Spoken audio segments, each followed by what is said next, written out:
लाक्षागृह एक महल था जिसे दुर्योधन ने पांडवों को मारने के लिए बनवाया था।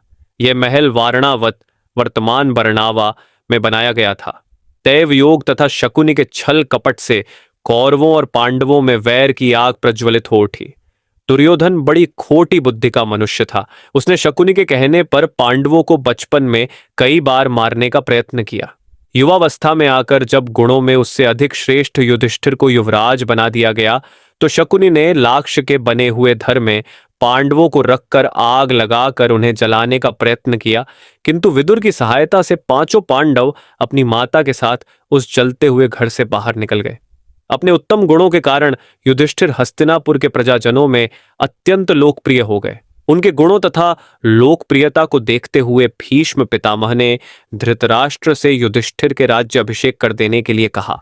दुर्योधन नहीं चाहता था कि युधिष्ठिर राजा बने, अतः उसने अपने पिता धृतराष्ट्र से कहा, पिताजी, यदि एक बार युधिष्ठिर को राज सिंहासन प्राप्त हो गया तो यह राज्य सदा के लिए पांडवों के वंश का हो जाएगा और हम कौरवों को उनका सेवक बनकर रहना पड़ेगा। इस पर धृतराष्ट्र बोले, वत्स दुर्योधन, युधिष्ठिर हमारे कुल के संतानों में सबसे बड़ा है, इसलिए इस राज्य पर उसी का अधिकार है।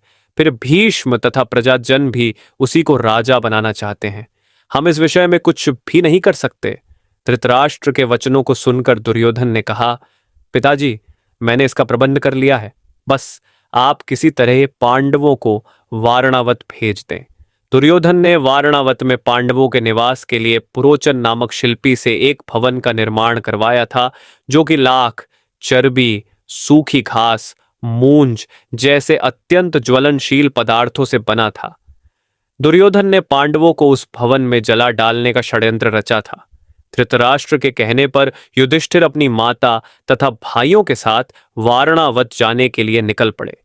दुर्योधन के षड्यंत्र के विषय में विदुर को पता चल गया, अतः वे वारणावत जाते हुए पांडवों से मार्ग में मिले तथा उनसे बोले, देखो, दुर्योधन ने तुम लोगों के रहने के लिए वारणावत नगर में एक ज्वलनशील पदार्थों एक भवन बनवाया है, जो आग लगते ही भड़क उठेगा। इसलिए तुम लोग भवन के अंदर से वन तक पहुंचने के लिए एक सुरंग अवश्य बनवा लेना, जिससे कि आग लगने पर तुम लोग अपनी रक्षा कर सको।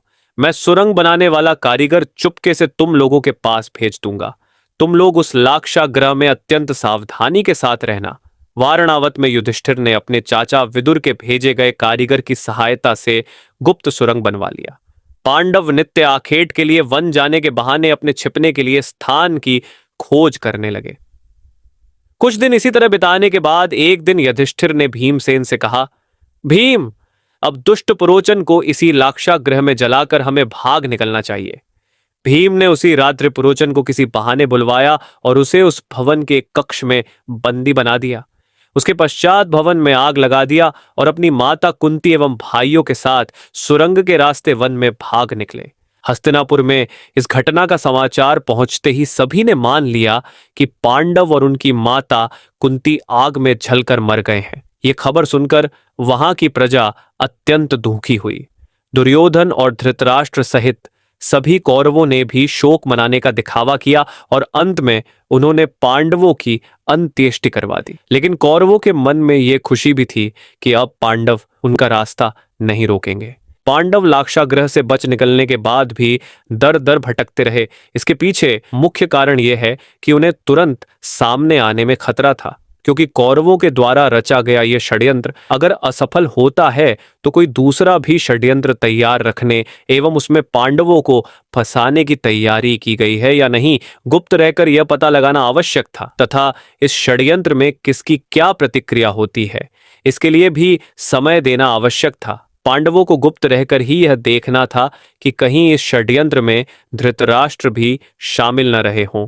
धृतराष्ट्र के द्वारा बाद में इसकी सफाई भी दी गई। सही समय उपस्थित होने पर तथा विदुर के द्वारा धृतराष्ट्र से निर्देश प्राप्त होने पर वे हस्तिनापुर गए। दर दर भटकने बीच की अवधि में उनके द्वारा अनेक ऐसे कार्य किए गए जो बाद में मील का पत्थर साबित हुए। ये कार्य हस्तिनापुर में रहते हुए संभव नहीं था। असल में यह सब विधि का विधान अर्थात भगवान श्री कृष्ण की ही प्रेरणा थी। उम्मीद है दोस्तों वीडियो पसंद आई होगी, हमें कमेंट करके अवश्य बताएं। जय श्री कृष्णा दोस्तों, धन्यवाद।